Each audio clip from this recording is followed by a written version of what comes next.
Friends, എല്ലാവർക്കും എൻ്റെ YouTube ചാനലിലേക്ക് സ്വാഗതം.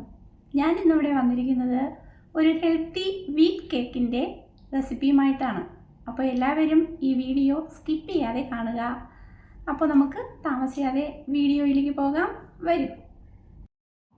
അതിന് വേണ്ടിയിട്ട് 1/2 കപ്പ് ഡേറ്റ്സ് കുരു കളഞ്ഞ് കഴുകി വൃത്തിയാക്കി വെച്ചിട്ടുണ്ട്. അതിലേക്ക് 1/2 കപ്പ് ചൂടുവെള്ളം ഒഴിച്ചു കൊടുക്കുക. എന്തിനാന്ന് വെച്ചാൽ ഇത് പെട്ടെന്ന് കുതിർന്ന് കിട്ടാൻ വേണ്ടിയിട്ടാണ്. അതിനെ എല്ലാം മുങ്ങിക്കിടക്കത്തക്ക രീതിയിൽ നമുക്ക് നേരെയാക്കി മാറ്റി വയ്ക്കാം. അതിനുശേഷം ഒരു മിക്സിയുടെ ജാർ എടുക്കുക. അതിലേക്ക് ഈ കുതിർന്ന ഡേറ്റ്സ് ഇട്ട് കൊടുക്കുക. വെള്ളത്തോടൊപ്പം ഒഴിച്ചു കൊടുക്കുക. എല്ലാം ഒഴിച്ചിട്ടുണ്ട്. അടച്ചു വെച്ച് അരച്ച് കൊണ്ടുവരാം. നല്ല ഫൈനായിട്ട് അരച്ച് കൊണ്ടുവന്നിട്ടുണ്ട്. ഇതിനെ നമുക്ക് മറ്റൊരു ബൗളിലേക്ക് ഒഴിച്ച് മാറ്റി വയ്ക്കാം. ഇനി 250ൻ്റെ ഒരു കപ്പ് എടുത്തിട്ട് അതിലേക്ക് 3 സ്പൂൺ കൊക്കോ പൗഡർ ഇട്ട് കൊടുക്കുക.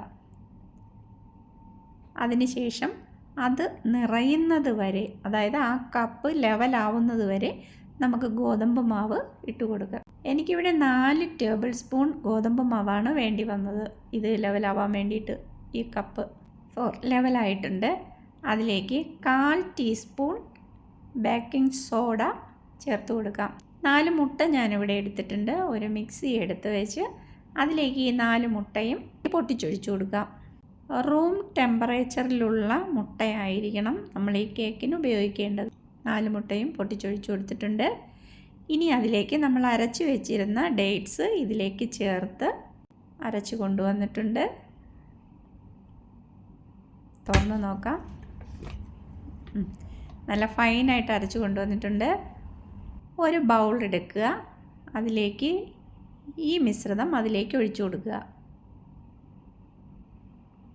നമ്മൾ ഗോതമ്പ് മാവും ബേക്കിംഗ് സോഡയൊക്കെ ഇല്ലേ, അതൊരു 3 പ്രാവശ്യം അരിച്ച് മാറ്റി വയ്ക്കുക. ഓക്കെ, അതെല്ലാവർക്കും അറിയാമെന്നുള്ളത് കൊണ്ടാണ് അത് കാണിക്കാത്തത്. ഇതിലേക്ക് ഒരു 1/4 ടീസ്പൂൺ വാനില എസൻസ് ഞാൻ ഒഴിച്ചു കൊടുക്കുന്നുണ്ട്.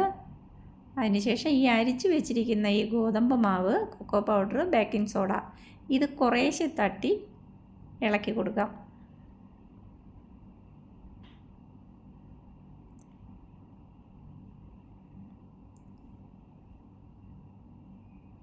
ഇനി അടുത്ത സ്റ്റെപ്പ്, ബാക്കിയിരിക്കുന്ന അരിച്ച് വെച്ചിരിക്കുന്ന ഗോതമ്പ് മാവ് കൂടി ചേർത്ത് നന്നായിട്ട് ഇളക്കി കൊടുക്കാം. ഞാനിവിടെ കുറച്ച് നട്ട്സ് പൊടിച്ച് വെച്ചിട്ടുണ്ടായിരുന്നു, അതും കൂടി ചേർത്ത് ഇളക്കാം. ഞാൻ വാൽനട്ട്, കേഷ്നട്ട്, ബദാം ഇത്രയാണ് ക്രഷാക്കി വെച്ചിരുന്നത്. നന്നായിട്ട് പൊടിച്ചിട്ടില്ല, ക്രഷ് ചെയ്ത് വെച്ചിട്ടുണ്ട്. അതും കൂടി ഇട്ട് ഇളക്കുക.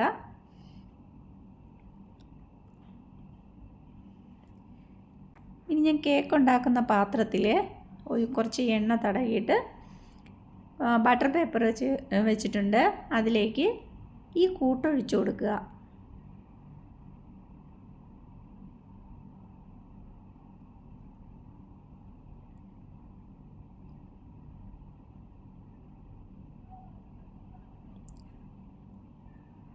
എന്നിട്ട് കുറച്ച് നട്ട്സ് മാറ്റി വെച്ചിട്ടുണ്ടായിരുന്നു, അത് അതിൻ്റെ മുകളിലേക്ക് ചേർത്ത് കൊടുക്കുക.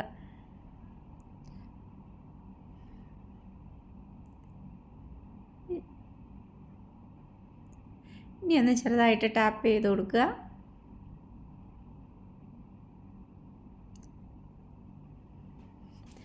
അതിനകത്തുള്ള ബൗൾസ് എല്ലാം പോകാനാണ്. ഞാനിവിടെ മൈക്രോവേവിലാണ് വെക്കുന്നത്. 100 ഡിഗ്രി സെൽഷ്യസിൽ ഒരു 6 മിനിറ്റ് വെക്കുന്നുണ്ട്. 5 മിനിറ്റ് ഞാൻ പ്രീ ഹീറ്റ് ചെയ്ത് വെച്ചിട്ടുണ്ടായിരുന്നു നേരത്തെ. ഇനി 6 മിനിറ്റ് വെച്ച് കൊടുക്കാം. 6 മിനിറ്റ് ആയിട്ടുണ്ട്. നമുക്ക് തുറന്ന് നോക്കാം. എന്നിട്ടൊരു സ്ക്വയർ വെച്ച് കുത്തി നോക്കാം. നമുക്ക് ഒരു സ്ക്വയർ വെച്ച് കുത്തി നോക്കിയപ്പോൾ എല്ലാം നന്നായിട്ട് വെന്തിട്ടുണ്ട്. ഇതിനെ മറ്റൊരു പാത്രത്തിലേക്ക് തണുത്തതിന് ശേഷം എടുത്ത് വയ്ക്കാം. എടുത്ത് വെച്ചിട്ട് കട്ട് ചെയ്ത് നോക്കാം.